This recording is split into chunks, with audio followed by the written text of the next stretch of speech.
Assalamualaikum warahmatullahi wabarakatuh. Apa kabar kalian? Semoga kalian baik-baik saja dan tetap diberikan kesehatan oleh Allah Subhanahu wa Ta'ala.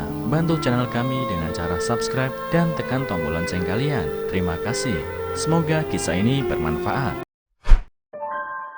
Kerja di perusahaan mertua dengan gaji 5 juta rupiah, tapi istri membujukku untuk bersabar. Aku tercengang saat melihat saldo rekeningku.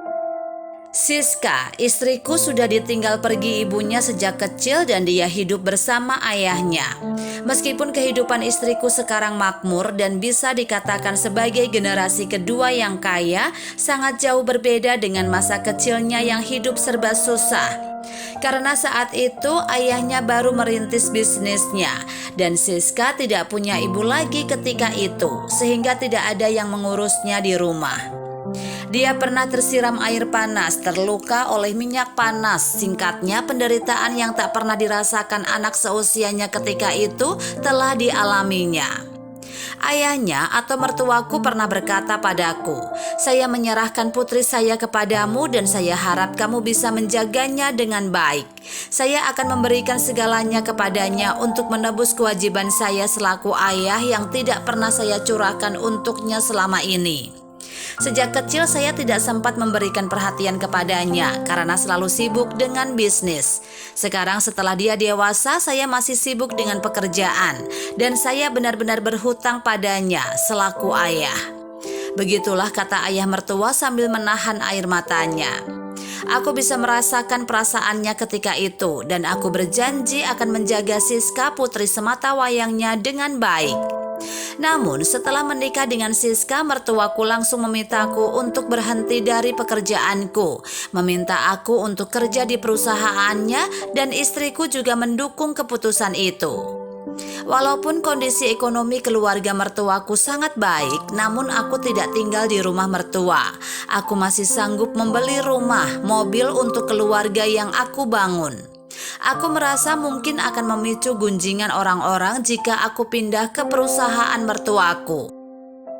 Mungkinkah ini cara ayah mertua supaya aku tinggal bersama di rumah mereka? Tapi Siska memintaku untuk tidak berpikir yang bukan-bukan. Dia bilang perusahaan ayahnya sebaiknya dikelola keluarga sendiri.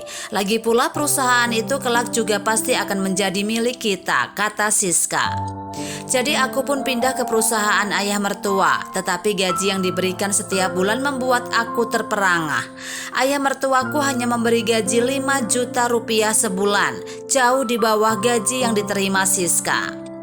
Pernah terlintas dalam benakku untuk mengundurkan diri, tetapi Siska istriku membujukku untuk bersabar. Jadi aku pun mencoba bertahan sampai akhir tahun. Mertuaku mengatakan bahwa setiap orang perlu memiliki pengalaman hidup atau kerja. Gaji itu diperoleh setahap demi setahap. Tidak bisa langsung mendapatkan puluhan juta sekaligus.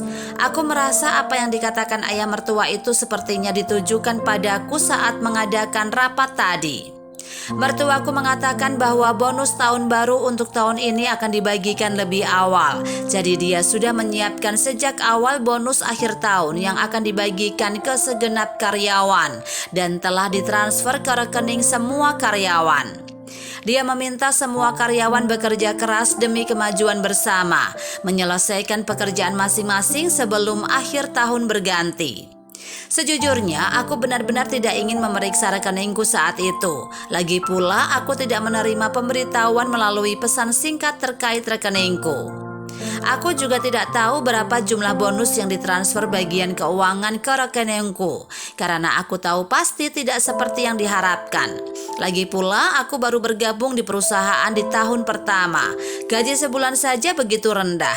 Tapi aku terkejut ketika memeriksa rekeningku. Aku tak menyangka saldo rekeningku membengkak hingga 500 juta rupiah. Kejutan itu bukan keberuntunganmu, namun karena dalam kondisi saat ini kamu memiliki hak dan kualifikasi untuk menerima bonus itu.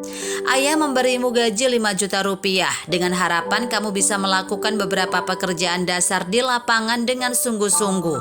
Kelak perusahaan ayah juga pasti akan menjadi milikmu, kata mertuaku.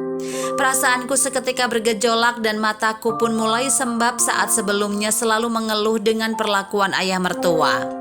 Aku sangat bersyukur dan berterima kasih kepada ayah mertua, bukan saja memberiku seorang istri yang begitu baik, tetapi juga memberiku banyak bimbingan dalam roda kehidupan sekeluarga. Terima kasih ayah mertua yang bijak dan Siska istriku yang baik dan sabar, gumamku tanpa sadar sambil meneteskan air mata haru dan bahagia.